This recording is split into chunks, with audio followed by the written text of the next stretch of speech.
I am very excited, guys. It is week 3, and it looks like I am finally not reading for Calamus.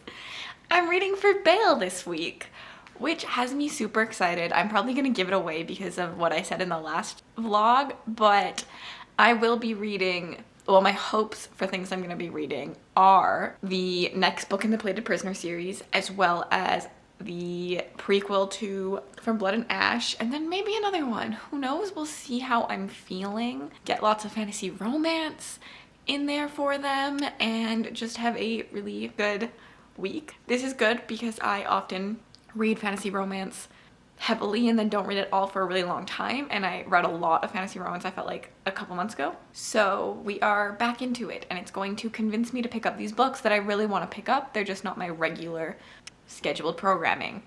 And anyways, I am leaving my uncle's house today, so last day with the little puppy who is sleeping currently, but I need to feed her. So I'll try and get a little bit of puppy footage in here before they come home and I have to leave, but I am excited to not have to watch a dog. I love her. She's adorable, but dang, she can be a demon when she wants to, and she is a little muncher right now. She's so young, so a little bit of teething and a lot of munching. Other than that, I have nothing to say. I'm back at Nick's house for the week until my parents have a no COVID. We're just gonna get some reading done. I'm gonna have a good week because I slumped last week. I'm telling myself now, Cassidy, you're going to have a good week. Birds. Why am I literally the dog from Up? Squirrel. When I saw those birds, they came so close to the window. Okay, I'm gonna end this. 2 minutes already. That's too much. Have a vlog update because we're doing something out of the house today. We decided to go for ice cream. I've already eaten a bunch of it. I got Marble Slab and Nick got Dairy Queen because I am needy and wanted bougie ice cream. Dairy Queen's better. And then we parked. I wish the camera was on you for that. Why not in this? That's the best part. Oh my lord. And then we're parked so that we can watch the sunset. And that's it. Very entertaining. And that's it. But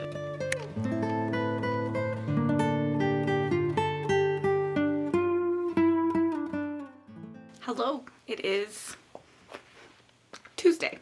So yesterday I read, what did I write? What did I read? So I started Glint, which is the second book in the Plated Prisoner series yesterday. I think about 50% in. I got a good chunk of the way through.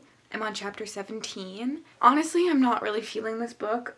It's just kind of nothing happening. It's very slow. Like, I'm a good chunk of the way through and nothing has happened, which was kind of an issue in the first book too, is that the pacing is just so off. I was talking to Mel and Mel said that like there is stuff that happens, but it all happens in like the very last quarter of the book. And her biggest complaint with it was that the pacing is off and it's slow. The other thing is that I just feel like I'm getting more of what the first book was, and the main character in this is kidnapped and held captive, and I feel like they are trying so hard, like they're pushing this like bantiness.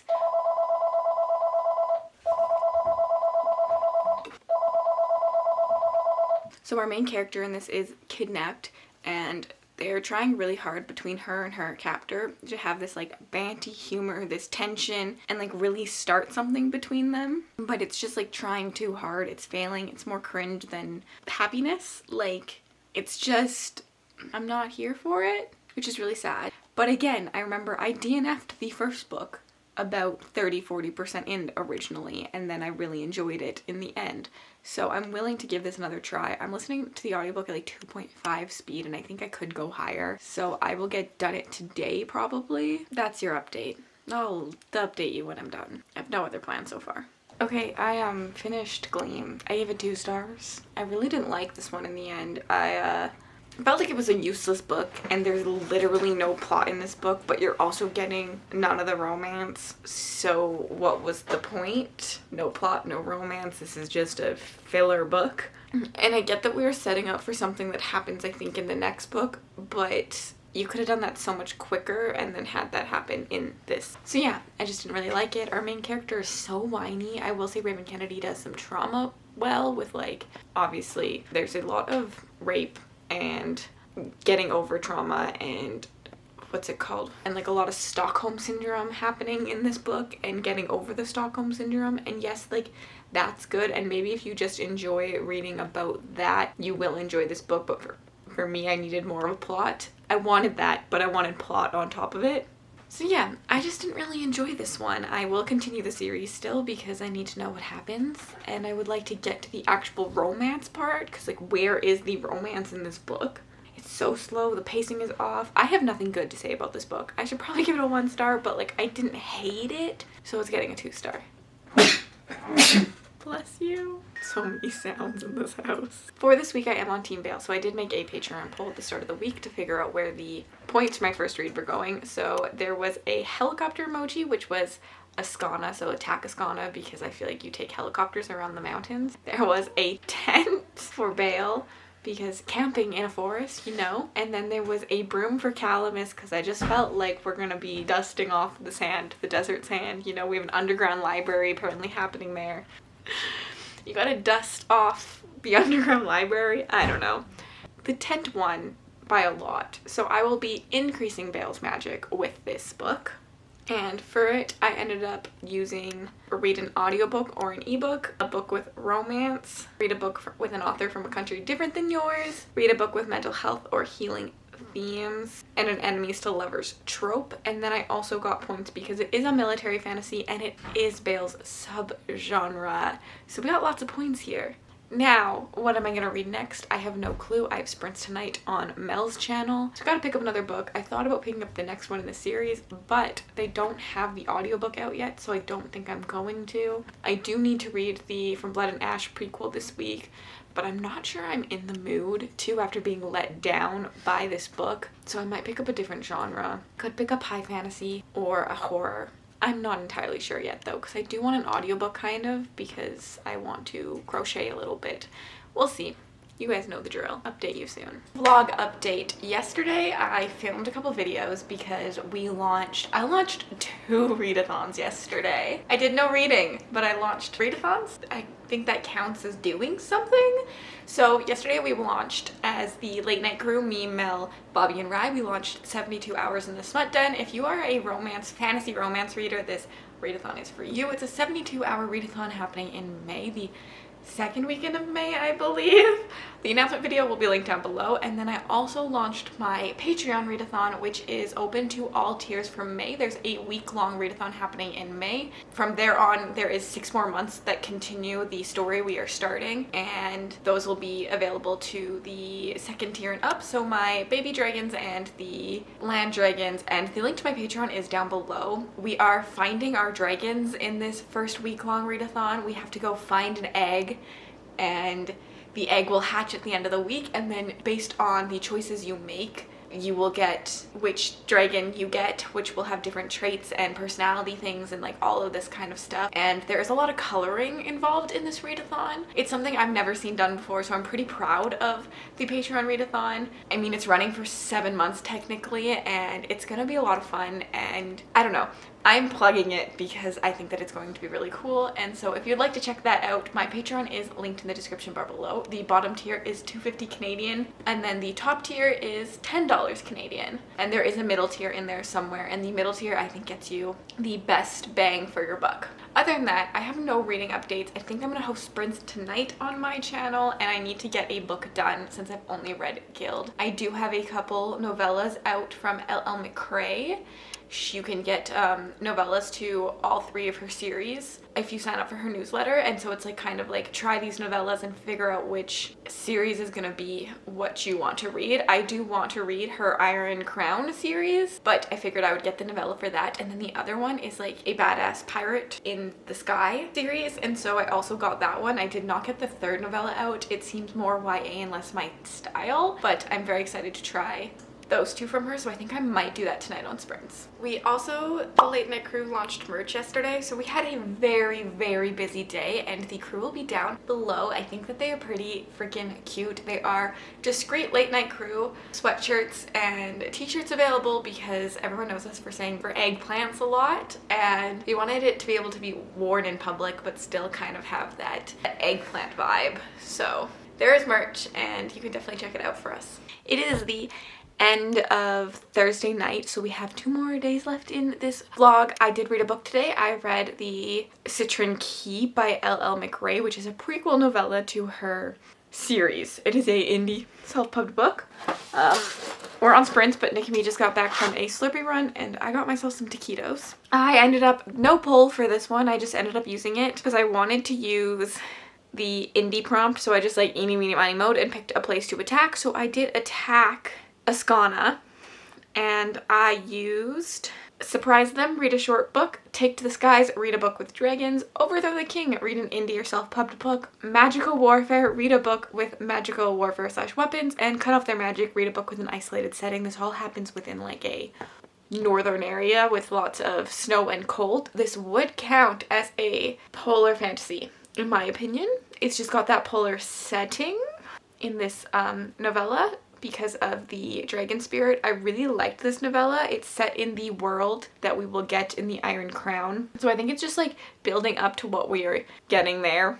I really loved the world and the uniqueness. Like the dragons are spirits, and so the one dragon in this is like the spirit of the storm, and so wherever like a storm is, in that very center, in like the eye of the storm, is the dragon, and they kind of like are more whimsical and kind of like disappear like a spirit would. And in the book it does say like all dragons are spirits, but not all spirits are dragons, which I think that'll be intriguing to learn more about. And I don't know, the concepts of like gods and stuff was really cool in this. I am very excited to continue the series now, and I might start her other novella, which is for her other series, which is Pirates in the Sky, I think. But we will see what I get up to. I also am debating starting the 3rd book in the Plated Prisoner series, although that one's chunky. I don't really know what I'm doing currently. Oh, I will say in this book, I always forget to say things when I end things. It did get a 3.5 from me. I did end up really liking it. It is a novella, so I always don't love them, and I really wanted more in this book, which is good because there is more coming. And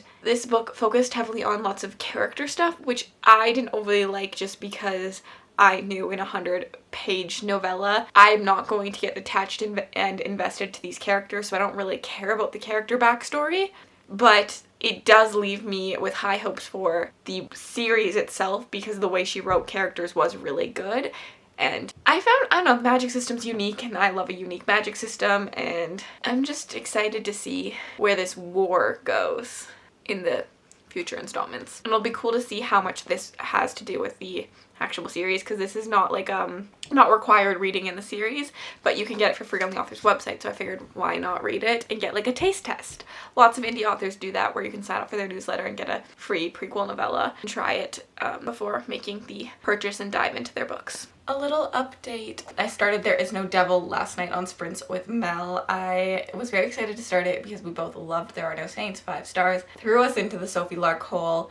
Mel is enjoying There Is No Devil more than me, but safe to say neither of us like it. I think this book will be getting a 1 star from me. It's not often that a book in a series, like the first book, can make it into the best of the year, and the second book can make it in the worst of the year, but I think that might happen this year. This, I'm almost done. I have 100 pages left, so unless the ending is like amazing, it's getting 1 star.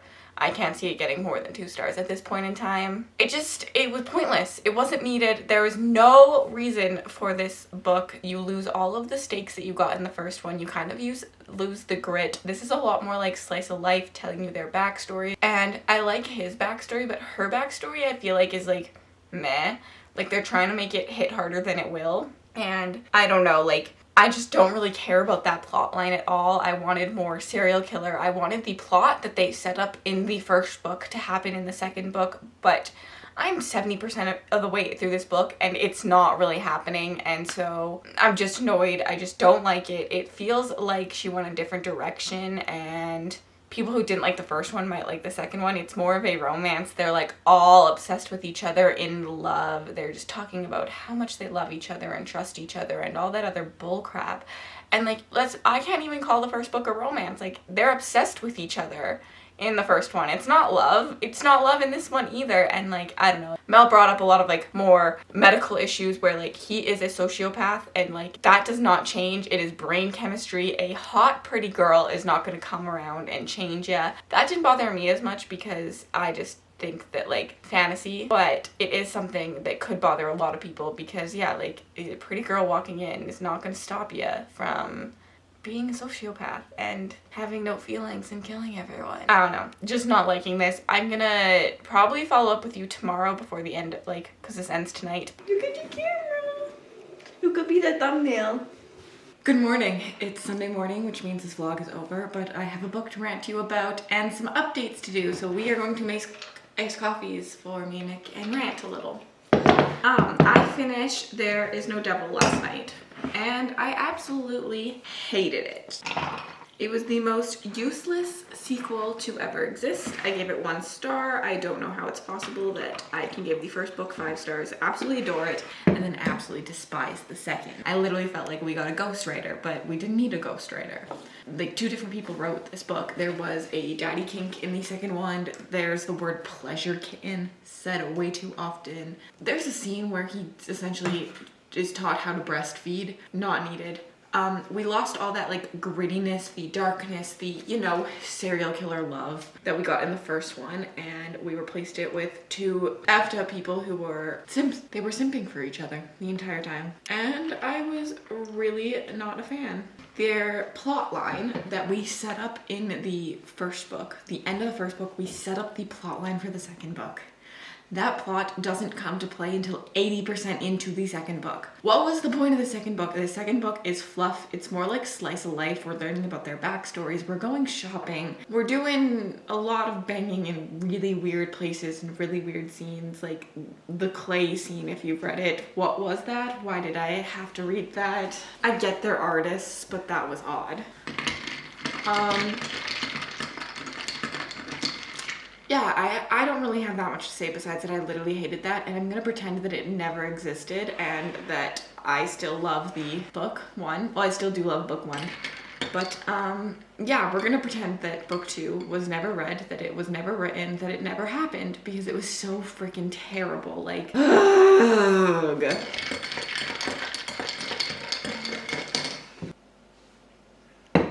Aren't they pretty?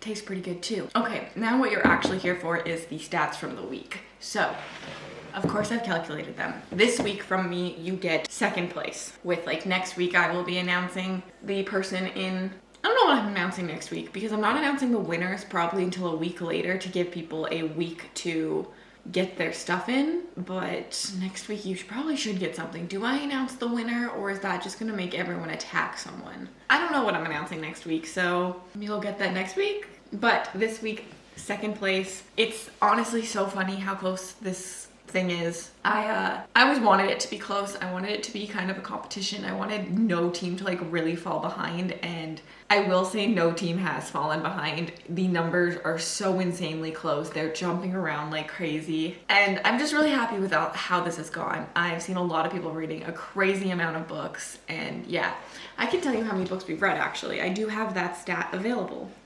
Let's go look it up. Thanks to Maddie, I have stats galore. So, books read, we have read 12,430 books. Any prompts completed, we have finished 53,183 prompts at this moment of me filming. And so, 2nd place, drumroll, is, need a drink break, Ascana. Ascana is in 2nd place. I think this is absolutely hilarious, as Bex had told me that she really hopes that her team is just like 4th, 3rd, 2nd, and 1st. So I think it's hilarious that we've just gotten Ascana like every single week, and yeah, they're in 2nd place. But no one be discouraged because it's close. Thank you guys all for watching, for participating in Realmathon, and for just supporting me. It means the world to me. The love for this readathon has been insane. Something that just popped into my brain in the randomest time. I was literally in the shower thinking about booktube content and I was like, ooh, this could work. And now it's in fruition and everyone's loving it, and let's have one last amazing week of Realmathon. I can't believe it's almost over. Yeah, I'm just very happy. Thank you all. If you'd like to leave a comment to say that you were here, leave me a, is there a coffee emoji? Leave me a coffee emoji. Oh, there's a squirrel outside. Leave me a coffee emoji or a like drink emoji if there's not a coffee emoji, but because you know, we made some coffee together this morning. And have yourselves an absolutely incredible week.